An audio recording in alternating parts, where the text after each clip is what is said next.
This is America in the Morning from Westwood One. It's Wednesday, February 19th, 2025. I'm Clayton Neville in for John Trout. Here's what's coming up on America in the Morning. A judge has declined to immediately block Elon Musk or DOGE from federal data or layoffs. Haya Panjwani, Washington. Top U.S. and Russian officials have met for landmark talks aimed in part at ending the Ukraine war. Sagar Meghani, Washington. New York City Mayor Eric Adams faces a judge Wednesday who will decide whether to dismiss his criminal case. Julie Walker, New York. On Wall Street, modest gains for stocks and the S&P 500 index opens at a new record high this morning. I'm Jessica Ettinger. Stories of survival from the Delta Airlines plane crash in Toronto. Ed Donahue has that. Wealthy financier Howard Lutnick has been confirmed by the Senate as Commerce Secretary. Donna Water, Washington. All ahead on America in the Morning.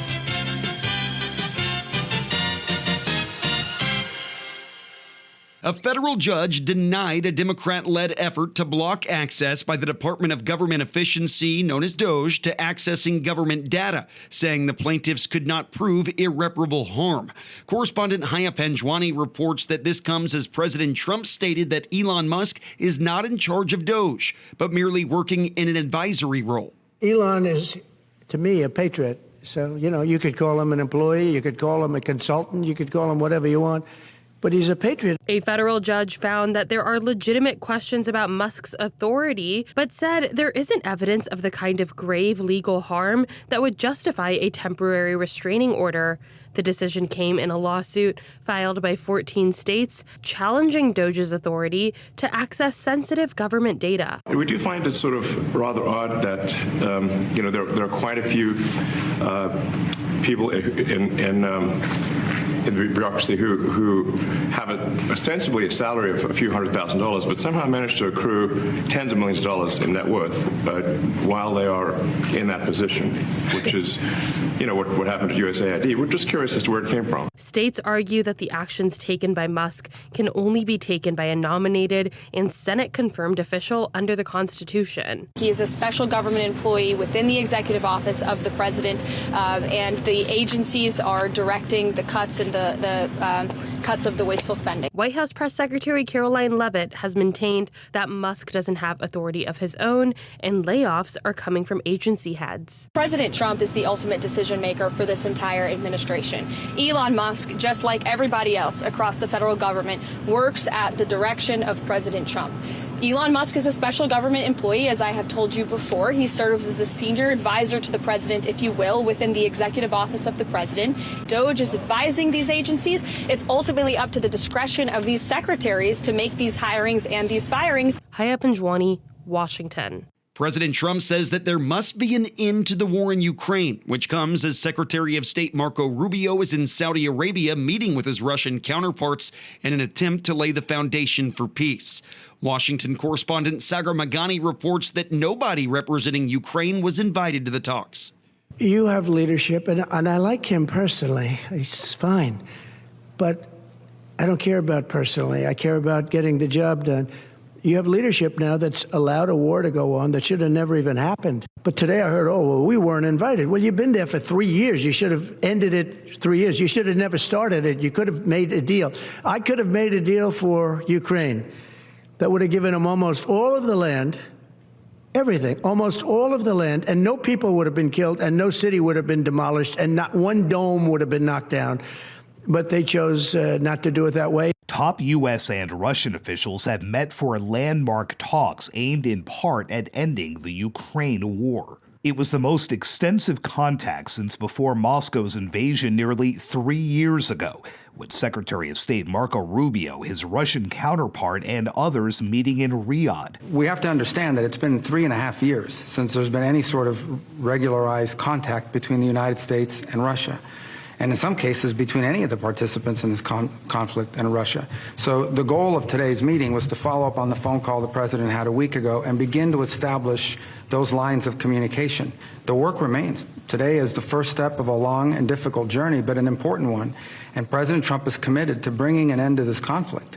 No one from Ukraine was invited. And President Volodymyr Zelensky has now postponed his own Saudi trip this week, suggesting he did not want his visit being linked to the talks. Rubio says it will be a long process, and Ukraine will play a role. But ultimately, the Russian side will be indispensable to this effort. European security expert Nigel Gould-Davies says that much is clear, since the negotiations are basically being conducted on Russia's terms. America hasn't even tried to challenge that. By already suggesting Ukraine will have to give up land and will not join NATO.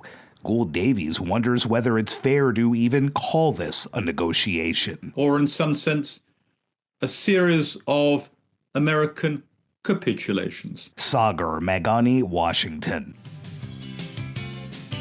A federal judge putting what could be a final end to former President Biden's student loan plan. We'll bring you that ruling when America in the Morning returns after this.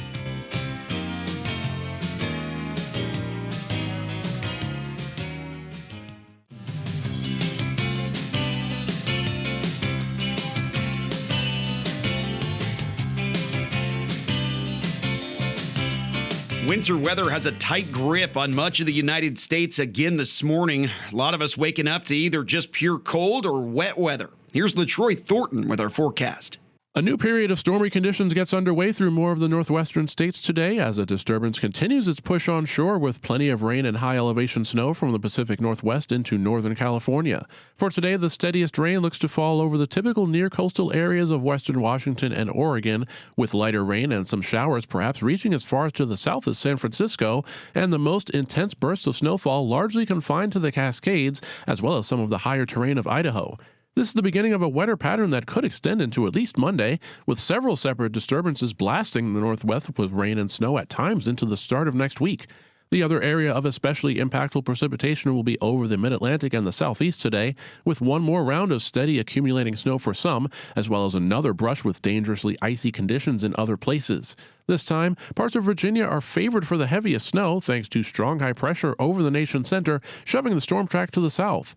This means that 6 inches to perhaps up to a foot of snow is expected through Thursday from far southern Delaware across southeastern Virginia, including Richmond, with amounts more like 3 to 6 inches from far southeastern Kentucky into much of West Virginia, and up to 1 to 3 inches for southeastern Massachusetts and parts of southern New Jersey.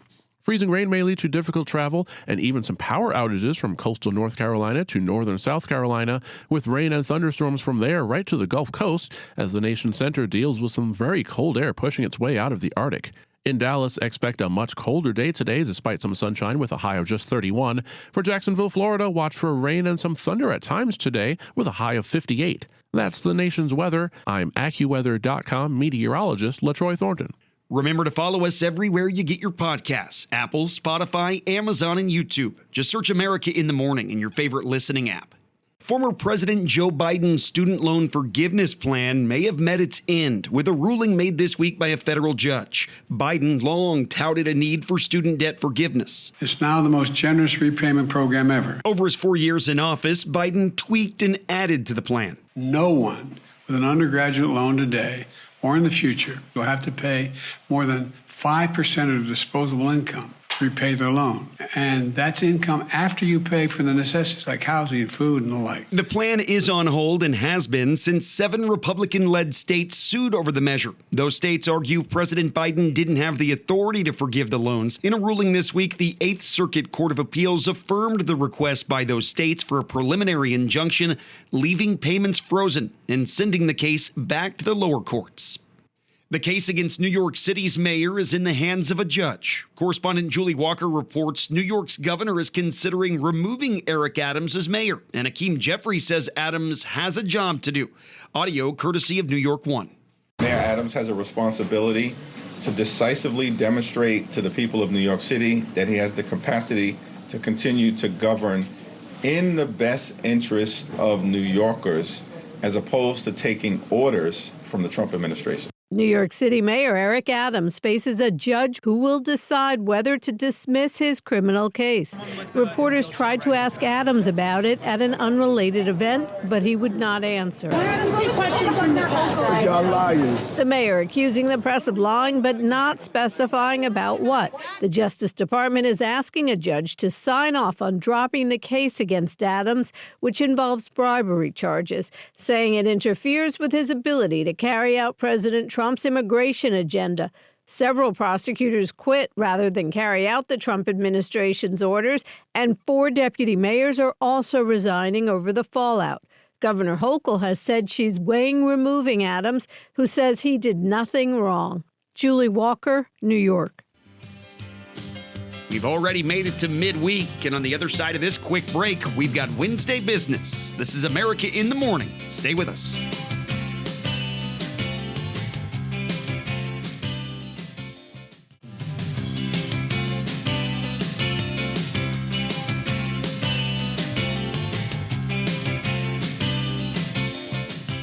Wednesday Business brought to you by Fisher Investments. Fisher Investments has a team of specialists in investing, financial planning, estate planning, and more. Learn more at FisherInvestments.com.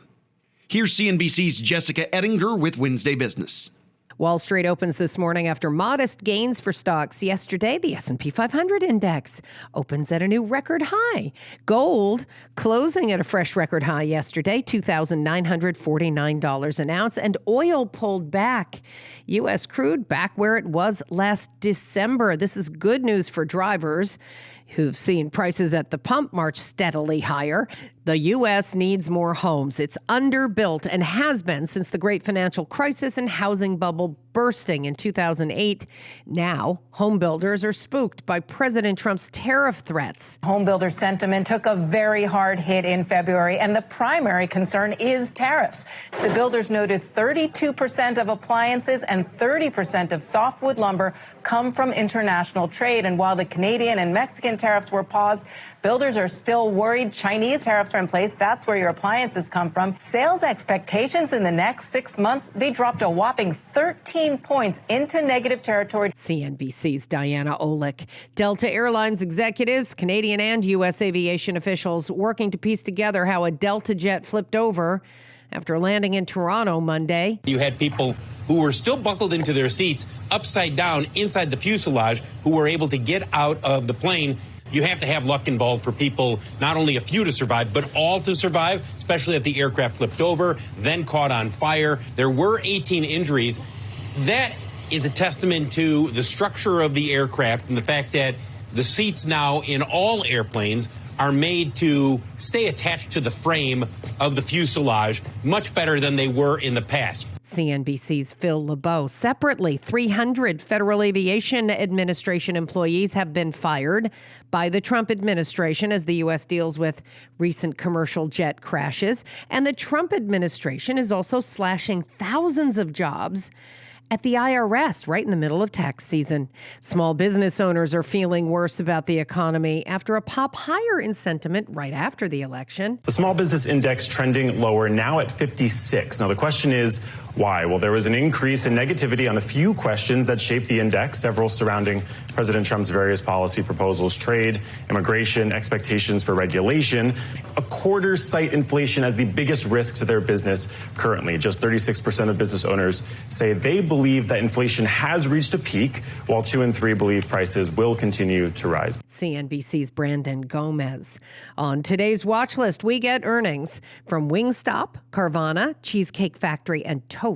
The minutes from the last Fed meeting will be out this afternoon. Investors like to read through those for hints of what might happen to interest rates. Another name confirmed to the Trump cabinet. We'll tell you who it is when America in the Morning returns after this quick break.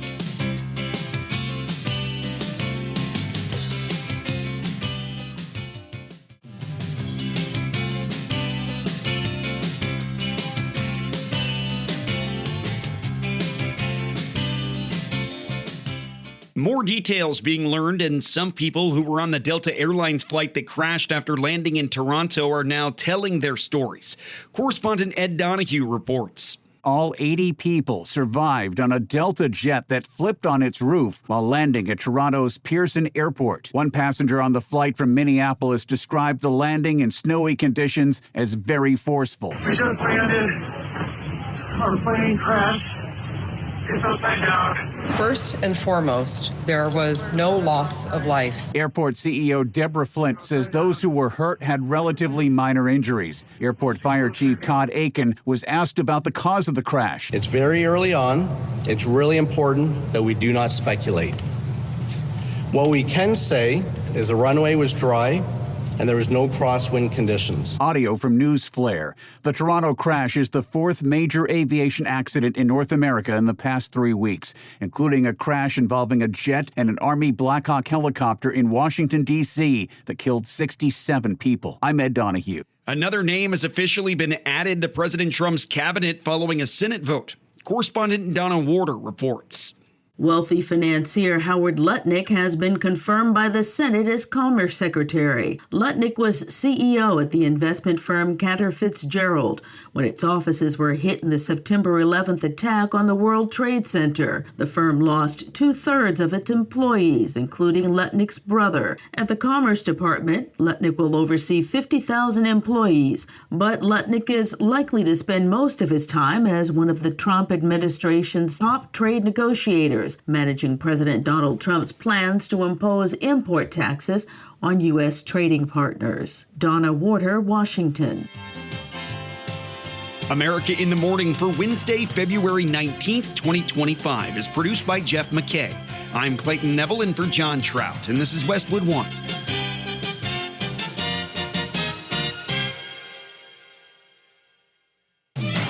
This is America in the Morning from Westwood One. I'm Clayton Neville in for John Trout. Here's what's coming up this half hour. The Trump administration begins peace talks with Russia as the president appears to blame Ukraine for starting the war. I'm John Stolnis in Washington. President Trump and Elon Musk together on Fox News. He's a very good person. I'm Rich Johnson.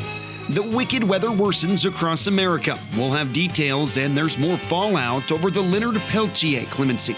Republicans looking to slash federal spending see a big target ripe for trimming. Sagar Meghani, Washington. Musk's backed Grok AI gets a major new upgrade. I'm tech correspondent Chuck Palm. Guy Pearce talks publicly about his history with Kevin Spacey, and Spacey responds. I'm Kevin Carr. We'll be right back.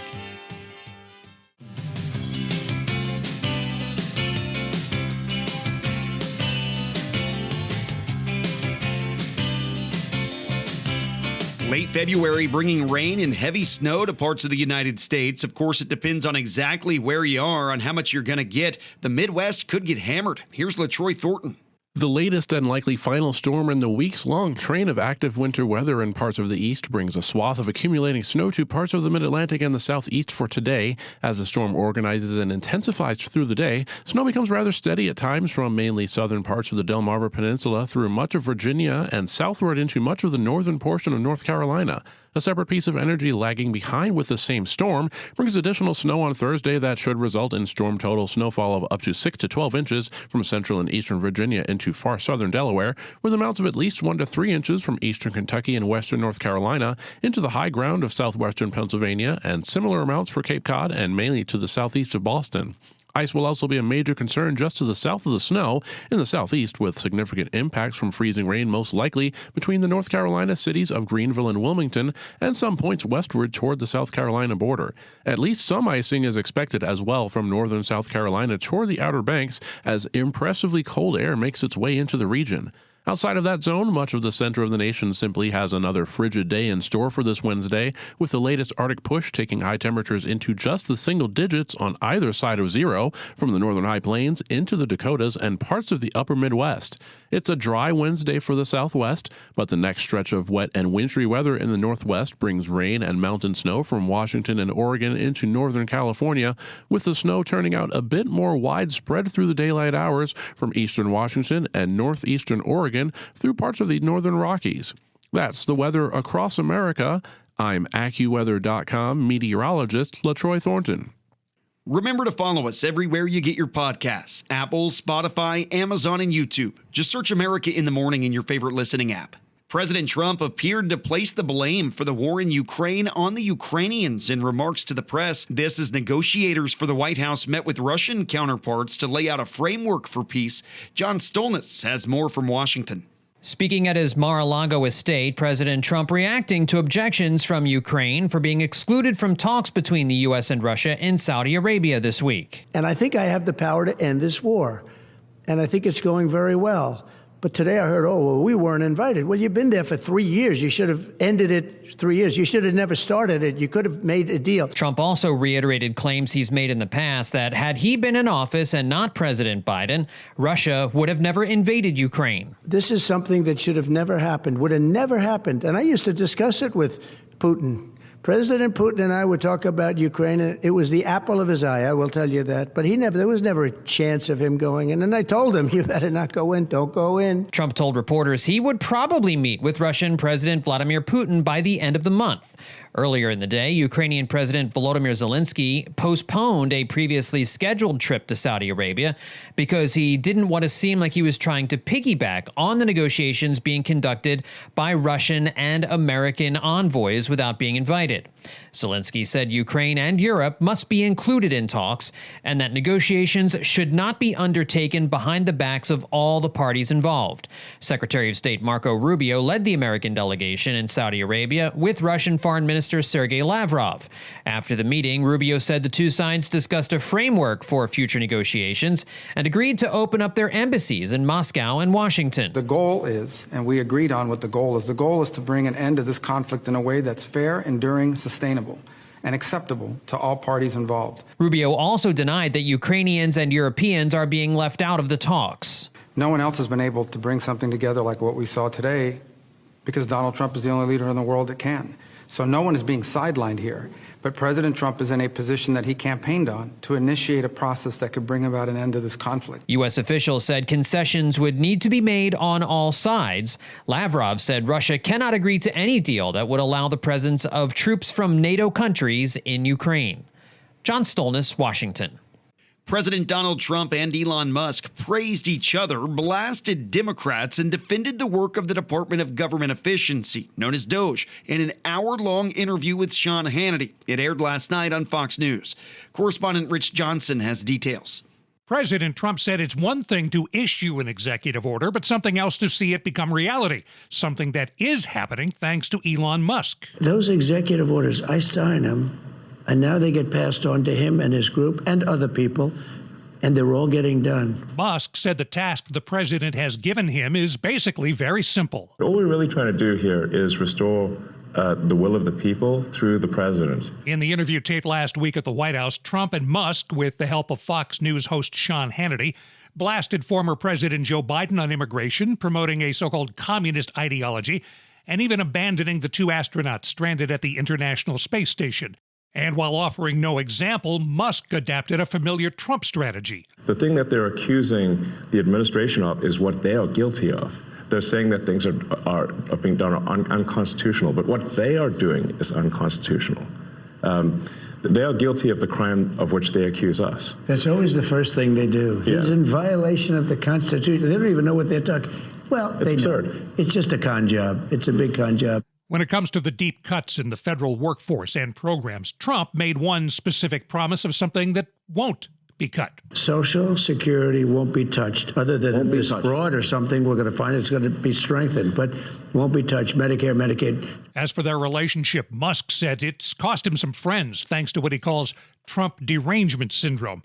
He recounted the reaction at a party when he first mentioned Trump. It was like they got shot with a dart in the jugular that contained like methamphetamine and rabies, okay? And they're like, wow! And I'm like, what is wrong? Guys, like, you can't have like a normal conversation. Trump summed up his relationship with Musk with this compliment. You're much more than a technologist. You are that. But he's also a good person. He's a very good person, and he wants to see the country do well. The comments again courtesy of Sean Hannity and Fox News. I'm Rich Johnson. Weather that's already proved deadly in parts of the Midwest is expected to intensify.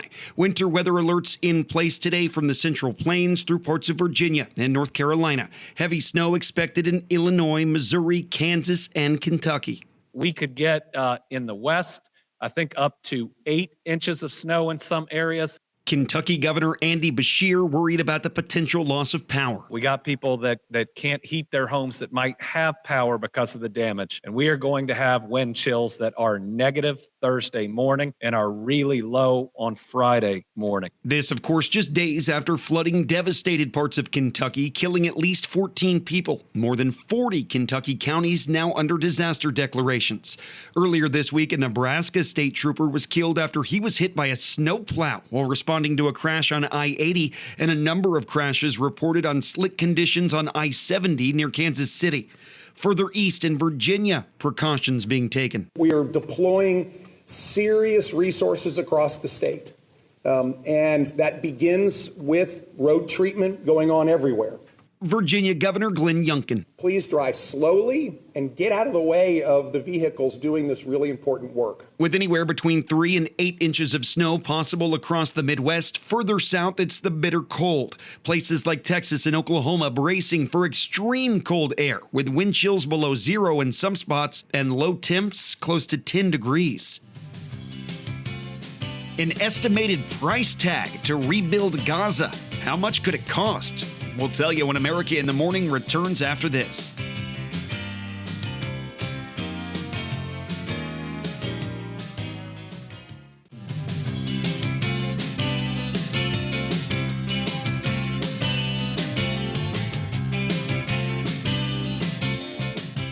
It's 15 till. Leonard Peltier, a Native American activist who was released from prison after his life sentence was commuted by former President Joe Biden, has returned home. Correspondent Jennifer King reports on the release of the man who was serving sentences for the murders of 2 FBI agents. Leonard Peltier left a high-security prison in Wildwood, Florida, a free man nearly a month after then-President Joe Biden commuted his life sentence in the killings of 2 FBI agents. Peltier is a member of the Turtle Mountain Band of Chippewa Indians and was prominent in the American Indian movement. The indigenous activist is in poor health but good spirits, according to his attorney, and plans to return to North Dakota for home confinement. For decades, Peltier has been a symbol of systemic injustice for Native Americans across the country who believe he's innocent. His release angered some law enforcement officials, including former FBI Director Christopher Wray, who called Peltier a remorseless killer in a private letter to Biden obtained by the Associated Press. Peltier's conviction stemmed from a 1975 confrontation in Pine Ridge, South Dakota, on the Oglala Sioux Reservation. Peltier said he fired from a distance in self-defense. The FBI says agents Jack Kohler and Ronald Williams were shot in the head at point-blank range while trying to serve arrest warrants. I'm Jennifer King. As the House GOP works to craft a budget, one of their targets to eliminate waste is in Medicaid, which could include a combination of cuts and work requirements. Washington correspondent Sagar Meghani reports. Republicans looking to slash federal spending see a big target ripe for trimming. Medicaid is infamous for fraud, waste, and abuse. I mean, by some estimates, large percentages of the dollars that are allocated there are wasted and stolen. And so we do right to go into those programs and find that and show the people what's happened and make sure it doesn't happen again. Just last week, House Speaker Mike Johnson took aim at the $880 billion safety net program. The GOP is eyeing billions in cuts, which could threaten health coverage for some of the 80 million Americans who rely on Medicaid for nearly free health care. As it looks to whittle down the budget, Johnson and others are suggesting work requirements for Medicaid. It makes sense to people. It's common sense. Little things like that can make a big difference, not only in the budgeting process, but in the morale of the people. Saying that wouldn't just help the budget, but also morale. Work is good for you. You know, you find dignity in work, and the people that are not doing that, we're going to try to get their attention. But the health policy research firm KFF says its analysis shows about 92% of Medicaid recipients are already either working, attending school, or caregiving. Sagar Meghani, Washington. The United Nations says it may take well over $50 billion to rebuild Gaza following the October 7th attack on Israel that started the war in the Gaza Strip. Hamas announced it'll hand over 6 living Israeli hostages and the bodies of 4 others on Saturday, to include an infant and a toddler who were taken hostage by the terror group. Correspondent Lawrence Brooks reports. A top Hamas leader has said the militant group will release 6 living Israeli hostages on Saturday. The 6 are the last living hostages set to be freed under the first phase of the ceasefire in the Gaza Strip. The leader added that the remains of the Bibas family that have become symbols of Israeli suffering in the war will also be released, along with 4 other bodies. Khalil Haya announced the decision in pre-recorded remarks. The warring sides have yet to negotiate the second and more difficult phase, in which Hamas would release dozens more hostages in exchange for a lasting ceasefire and an Israeli withdrawal. The releases have come in exchange for hundreds of Palestinian prisoners held by Israel. I'm Lawrence Brooks. Elon Musk is making waves in tech yet again with a major new upgrade to the XAI chatbot, Grok 3.0. Here's Chuck Palm with today's tech news. In the battle for AI chatbot supremacy, the field has a new contender. XAI has come out with a new version 3 for Grok, but only if you're a Premium Plus subscriber to the X platform. Elon's latest iteration of its chatbot looks to compete with the Chinese AI firm DeepSeek and the Microsoft-backed OpenAI, so this version of Grok debuts at a time that's critical in the AI arms race. Grok 3 is exclusively for the Premium Plus subscriber or the new level of Super Grok for users accessing the chatbot via the mobile app or the Grok.com website. Musk did a live stream late Monday with 3 engineers from XAI and said Grok 3 across the board is in a league all its own. He added that the introduction of this version puts XAI back in the race for leadership in open source LLMs. XAI mentioned they're ramping up their data center in Memphis, Tennessee called Colossus and is touted to be the largest in the world. For more tech news, find me on X at Chuck Palm. Robert Workman has sports. College basketball March Madness less than 2 weeks away. With the regular season winding down, number 2 Florida flattened Oklahoma last night 85-63, the Gators' 5th straight win. Number 5 Houston has also won 5 in a row after an 80-65 victory at Arizona State. Number 7 Texas A&M took a tumble though at number 21 Mississippi State 70-54. Josh Hubbard had 25 for the Bulldogs. Number 8 Iowa State clipped Colorado 79-65. The Cyclones have a date at Houston on Saturday. And TCU tripped number 9 Texas Tech 69-66. The NBA regular season resumes tonight after the All-Star break with a makeup game between the Hornets and the Lakers. Thursday's Four Nations Face-Off Championship final in Boston will feature the U.S. and Canada for the title. Canada's Brad Marchand expects fireworks. They're going to be ready to compete hard on Thursday, and we're going to do the same. We're obviously really excited about it, have another crack at these guys, and it's going to be an intense game for sure. Some ticket resales are reportedly listed at over $1,200 a piece. That's almost as much as Stanley Cup Game 7 tickets were going for last June. And baseball's first preseason game comes up tomorrow in Arizona, the Cubs against the Dodgers. They'll also open up the regular season next month in Tokyo. The starting pitchers for opening day have already been named. Chicago tabbing Shota Imanaga on Tuesday to go against LA's Yoshinobu Yamamoto. Both pitchers, of course, from the land of the rising sun. That's Wednesday Sports. It's 7 minutes till the top of the hour. Doctors overseas say there's a diagnosis for Pope Francis. We'll tell you what it is when America in the Morning returns after this.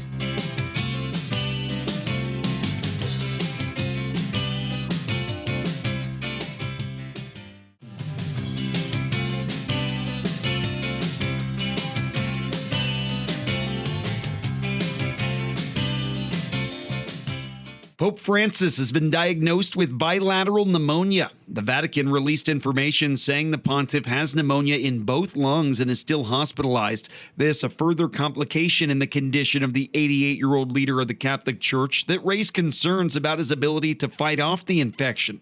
Francis was admitted to Rome's Gemelli Hospital in a fair condition on Friday after a week-long bout of bronchitis got worse. The Vatican hasn't said how long the Pope will be in the hospital, only saying he's needed several medicine changes, and it's not clear if he'll miss Sunday's noon blessing for a second week in a row. There's an update in the case surrounding rapper Tupac Shakur's 1996 killing. Correspondent Julie Walker reports a Nevada judge has ruled to reschedule that trial. The trial of the only suspect ever charged in the 1996 killing of rapper Tupac Shakur is postponed until next year. The Las Vegas judge said she had little choice given new developments from his defense attorneys, including interviewing additional witnesses and the need to ensure a fair trial. The trial of Dwayne Keffe D. Davis had been set for next month, but his lawyers said a private investigator found witnesses who can testify Davis was not at the scene of the shooting. Shakur was in a car driven by Death Row Records founder Suge Knight. They were waiting at a red light when a white Cadillac pulled up next to them and shots were fired. I'm Julie Walker. Hollywood actors Kevin Spacey and Guy Pearce are now involved in a very public war of words. Kevin Carr has details. Guy Pearce was interviewed on Monday's episode of the Hollywood Reporter's Award Chatter podcast for his Oscar-nominated role in The Brutalist. He also responded to a question about working with Kevin Spacey on the film L.A. Confidential in the late 90s. Pearce has publicly talked about unwanted physical attention from Spacey back then, but he did not go into detail this time. I was scared of Kevin because he's quite an aggressive man and extremely charming and brilliant at what he does and, really impressive, etc. So he holds a room remarkably.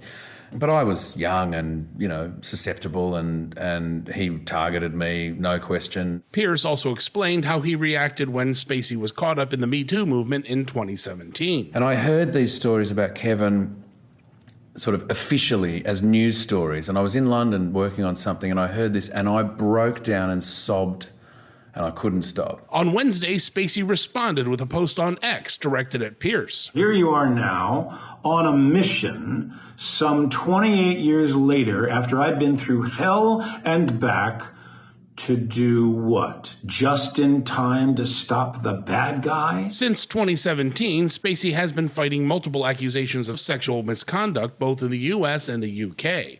His final message for Pearce was aggressive and blunt. You need to grow up. You are not a victim. I'm Kevin Carr. America in the Morning for Wednesday, February 19th, 2025 is produced by Jeff McKay. I'm Clayton Neville in for John Trout, and this is Westwood One.